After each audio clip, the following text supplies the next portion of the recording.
Hey guys, welcome back to my channel. Got a little friend with me, as you can see.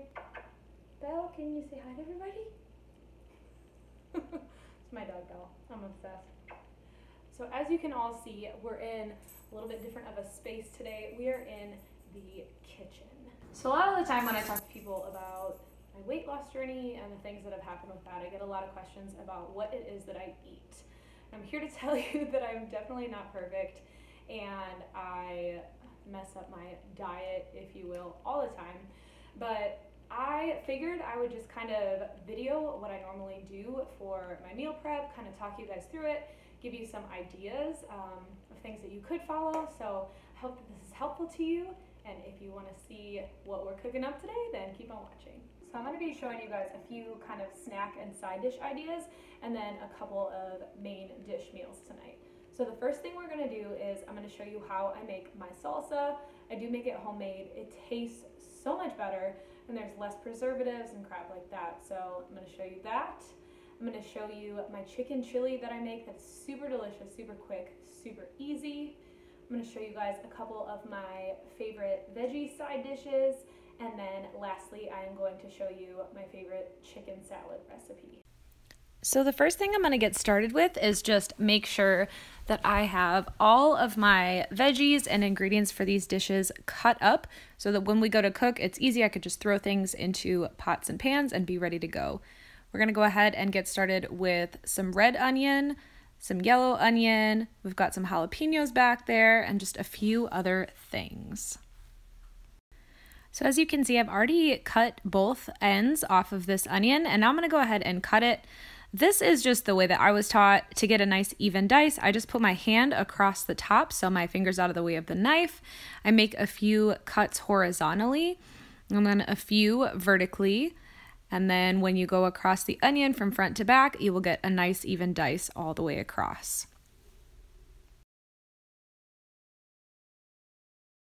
And same deal here, we took the top and bottom of the onion off, split it in half, took off that outer layer, cut horizontally, then vertically, and then went ahead from front to back and diced it up. All right, and now we're going to cut off the ends and half up these Brussels sprouts so that those are ready.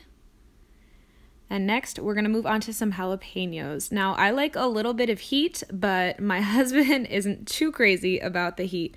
So my suggestion would be, if you want a little less heat, to take out all of the veins and seeds from the peppers, as that is where most of the heat is going to be contained.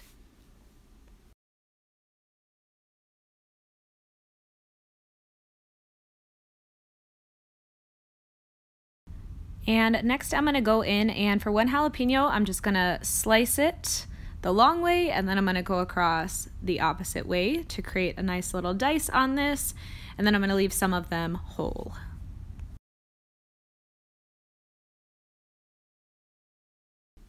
So first I'm going to get started on this chicken chili. I'm going to go in this pan down with some olive oil, and then to that I'm going to add the red onion and also the diced jalapeno. Again, that jalapeno is completely optional. I like the extra added heat, and you can always add more than this as well if you really like the heat. And then I'm a garlic lover. This pre-peeled stuff is life. I love it. I'm gonna go down with 4 cloves of garlic and just put that through the garlic press. Makes it a lot easier, don't have to chop it up. I'm gonna scrape off the excess, make sure I get it all in there, and then just kind of mix it up and let it start to simmer in the pan. Now for my salsa, I'm going to throw in the remaining jalapenos, the remaining red onion, and a few cloves of garlic into the skillet just to kind of warm them through, heat them up, get a little char on the outside because it's going to add a nice smoky flavor to this salsa. Continuing on, I have gone ahead and sliced up this bacon. I'm going to go ahead and get it in the skillet to start rendering off the fat, start getting it nice and crispy. And I'm going to use this to actually cook Brussels sprouts in. I don't know about you, but for me, bacon fat and some crispy bacon make just about everything better. So we're going to be making some bacon Brussels sprouts. We'll get that going. Be sure as you're doing this to not forget about those veggies you put on for the chili. Make sure you're stirring it so nothing gets burnt or stuck to the bottom of the pan. And if it is burning and sticking to the bottom of the pan, turn your heat down a little bit and you'll know that the onions are ready when they start to get a little bit see-through and translucent. And next I'm going to go down with 1 pound of ground chicken. If you prefer ground turkey, ground beef, or pulled chicken instead, anything will work for this. It's completely preference. I'm going to go ahead and make sure that I get it all incorporated with those veggies. Make sure it's all broken up so that it'll cook nice and evenly and it'll be in little pieces so it's not one big chunk. And time for the best part, seasoning. I'm going to start with some pink Himalayan salt. Come behind that with some garlic powder. Next up, onion powder. And to finish this up, I'm going to go in with some ground black pepper. And once all of my seasoning's in there, I'm just going to be sure to mix it all in really well, make sure everything's nicely married together and nicely incorporated. Make sure to break up any of those big chunks of chicken that still might be left over. And now we are ready for the liquid. I'm going to add some chicken broth, 1 whole carton of it. You can go down with beef broth if you're using ground beef instead, or even a vegetable broth would work in this case. And then the only thing I am going to add to this after that is going to be a can of diced tomatoes. I used fire roasted just because I like the little bit of smokiness it adds. And then I'm going to go ahead and mix that all together. I'm also going to go ahead and add a can of black beans. I already rinsed and drained these. I'm going to go ahead and stir up those veggies for the salsa and turn the heat off. They've got some nice color on them. And I'm going to be sure to break up this bacon a little bit so it cooks evenly, gets nice and crispy. And then we're going to go ahead and stir that chicken chili all together. Make sure everything is nicely incorporated. And once it is, I'm going to go ahead and throw the top on it and let it simmer for about 20 to 25 minutes. And next up, we're going to get started on the salsa. I'm just going to throw 2 cans of diced tomatoes into the food processor. You can use whatever variety of diced tomato you would like. I even know some people put tomato paste into the mix to get a little bit more of a pasty, saucy kind of thing rather than a chunky salsa. And then I'm going to throw down those vegetables that were in the skillet, and I am going to throw down a little bit of fresh cilantro. This is completely preferential depending on whether you like cilantro or not.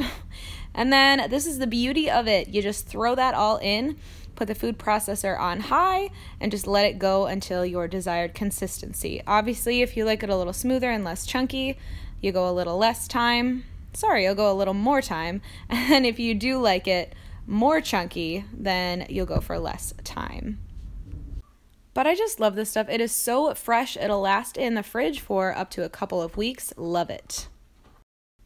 All right, and to finish it all out, we're going to season this bad boy up. I'm going to go down with onion powder, garlic powder, and some salt. Again, this is completely preference. You can season things to taste depending on what you like. And then I'm also going to go ahead and add in some fresh lime juice. I'm adding about half of a lime here, but again, preference. You can completely go without this step as well. And now we're just going to give it a little taste test, and it is good to go. Now that my bacon is all cooked up and crispy, I got some of the fat out of the pan, but I left some of it in there to roast the Brussels sprouts in. I threw those down in a skillet with the bacon and some onions, and I'm going to let that go. I'm going to let those Brussels sprouts do their thing for probably about 10 to 15 minutes, and I'll just keep checking on them. But in the meantime, we're going to get started on this chicken salad. Now, I'm going to use pulled chicken for this, and one thing that just makes this recipe so much easier is getting a rotisserie chicken. That chicken is already marinated, it's juicy, it's delicious, it's already roasted. So I got this one from Walmart. It is the lemon pepper version. And I've let it cool down a little bit so that it's cool enough to the touch so where I'm not burning myself. Get yourself a little snack of that chicken while you're cooking. And then if you'll notice, I'm not putting any of the skin into this chicken salad. That is completely preference. You can if you want. The skin on these is delicious, but I think just for the texture, I want just the meat of the chicken. And we are going to get as much meat off of this thing as we can. So next up, we're going to go ahead and dress this chicken salad. I'm going to get about 2 tablespoons of mayo. Those were like 2 heaping teaspoons. And then right there, that is some of the juices that were at the bottom of that little carton from the rotisserie chicken itself. And this mayo and those juices are just going to help to keep this really nice in the fridge so that it doesn't dry out and get all like crusty and nasty on you. But again, this is completely preference. If you like Miracle Whip instead, you can do that. You can completely forego the mayo altogether and maybe just go with some of those juices, some olive oil. You could take this a lot of different ways. Now, I am not necessarily one for the fruiting of the chicken salad. I'm not crazy about like grapes and pecans and different stuff like that in there. So I'm going to go the savory route, and I'm just going to go down with the rest of the onion that we had cut up. So it doesn't really matter, purple onion, yellow onion, white onion, whatever your preference. And then some other good things that could go really well in there could be some really finely diced celery, maybe even some green pepper, just something to add a little bit of crunch to this otherwise more kind of soft textured salad. And then once that's done, I'm just going to go ahead and season that to taste. Always got to give it a little taste test in between. And as usual, I'm going to go ahead down with some garlic powder. I'm obsessed with garlic, in case you couldn't already tell. And then I also added, I don't know if I didn't get this in the video, but I also added some celery salt. It has a really unique flavor, and it's not just like that salty kick in the face. Like, it does have a really savory kind of celery taste to it, and it makes the salad so good. And if you're anything like me and you make a mess while you cook, grab a bigger bowl before you start mixing this. And then I also threw in some ground black pepper. And checking back to my Brussels sprouts, they've got some nice browning on them, some nice color. I'm going to get a little crazy and add some of that juice from the chicken. It just has such great like roasted savory flavors. I'm going to toss that in, mix them up, and just let them sit in the pan for a minute and kind of cool off. And just one last little thing that I try to do often is just have some romaine lettuce chopped up and ready to go for things like sandwiches, or if I want to use it instead of a wrap, or even throwing the chicken salad in that, like a little lettuce taco. I try and always have these on hand for lunches. And here is all of the loot. This should last me through most of my lunches for the week. Alright guys, so that is it for my meal prep this week. I hope that you found it helpful. One of the biggest things is that it's just such a time saver in the long run. I know it seems like it's taking a huge chunk out of your Sunday night or whatever to sit down, well not sit down, but to stand up and go through all of this cooking. It feels like a huge chunk of time. But if you're anything like me, I know that during the week, that is just a huge relief to have so many things already prepped. I could just grab and go. And so not only is it that, the time saver, but it also helps me to make better choices. So if I pack things and I pack snacks for the workday, I'm gonna be a lot less tempted, you know, on my way to the gym to stop and get food because I'm hungry. And one thing I'll also do a lot is prep my drinks. Like I'll do cold brew and I'll do tea and then just put it in the fridge so I can have iced tea for the week, whatever that might look like. And that helps me save a lot of time and money, because if I already have coffee made, it's gonna be a lot less tempting to stop at Starbucks or Dunkin' Donuts or wherever on my way to work. So if you guys are interested in seeing any of that or how I prep other things, go ahead and let me know. I love cooking and I definitely love eating, so I'm always willing to try stuff out for you guys and kind of let you in a little bit on some of my tips and tricks.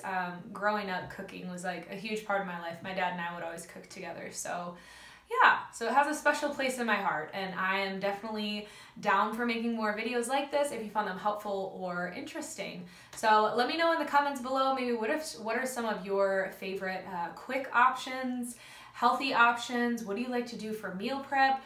How do you get creative so that you don't get bored? Because for me, that is a huge thing. I'm always trying out new stuff. So let me know in the comments below what some of your favorite recipes are. And again, if you like this video, go ahead and give it a thumbs up. Thank you guys so much for watching, and we'll see you in the next video.